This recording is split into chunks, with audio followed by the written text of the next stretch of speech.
This is from Peter in Coronado. I am a year away from retiring. Do I need to reconsider my asset allocation now? Peter, that's a great question. The answer is maybe. There's a lot more that we would need to know. The main thing is, if you think about earlier in the show, it's do a little bit of mathematics. Figure out, are you on track for retirement? Do you have enough assets to cover your lifestyle? If not, what are things you can do to put yourself in a little bit better position?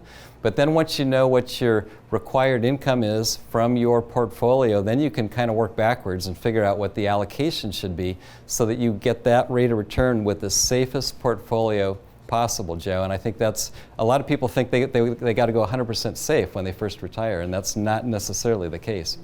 Let me answer Peter's question a lot quicker. The answer is no, Peter.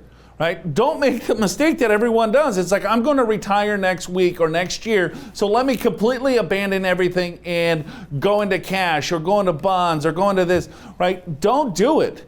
Right? You need to be planning for your retirement date a lot sooner than that.